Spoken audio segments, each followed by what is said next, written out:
Here last night, we got to watch the Tampa Bay Lightning. It was like a reunion.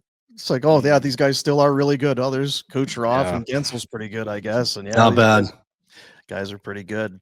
It was quite because we talked about it yesterday, getting ready for the game. Interrupting you. But the Kucherov back check then set up for the goal. Yeah.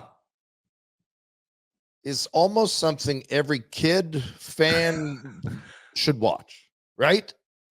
Because they don't have to play that way. No. They've kind of earned the right to maybe not play that way. That guy specifically, right? Yeah. That way. And it was it's, I don't know what to say about it. And you give him credit for it.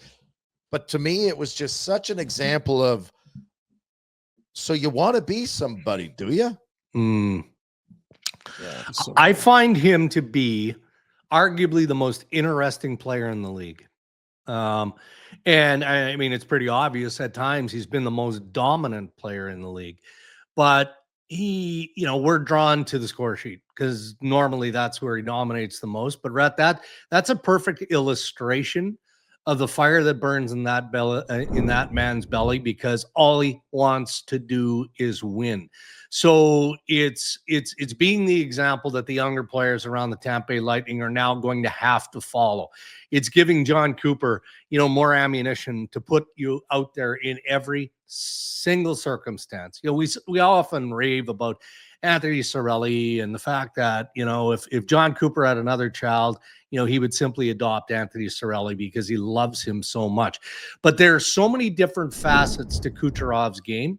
We're showing that defensive prowess. And again, just the will to take apart an offensive play here. The goals are obvious. The assists are obvious. Sneaky, dirty dude too. He catches you not paying attention, or he knows you got a soft spot in the wrist area or behind the knee or whatever. He'll just glance over. The official's not looking. Boom. You get one right in the back of the knee.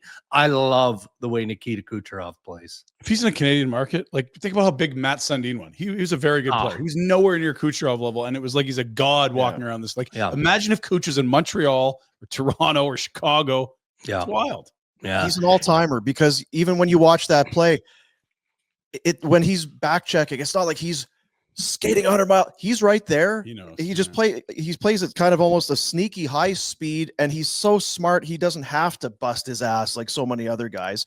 And he made the defense. He made everybody on the ice. How many Flames were there on the ice? 4, 5. All of them look foolish. Thank you, Nikita Kucherov. It's a chess master. Hey, and plus, look, when you're comfortable enough in your masculinity, as most NHL players are, where you can go tarps off at a Stanley Cup, media availability. Yeah, that was a sober decision. Right? I was trying to, because who did they beat that year? Because remember, he was kind of chirping the fans. Oh, you guys still cheering? Montreal. Or what's I going think it on? was Montreal. No shirt on, drinking a Bud Light or whatever he had there. It's like, this guy's, it's his world. We're living in the real deal. Yeah, this guy's pretty good. Hey guys, thanks for watching. Be sure to check out more of our content right here on the Flames Nation YouTube page. We had a bunch of great long-form interviews. You can check out some videos we've done as well outside of the studio. And of course, if you want more writing or merchandise stuff, flamesnation.ca or nationgear.ca. Appreciate you watching.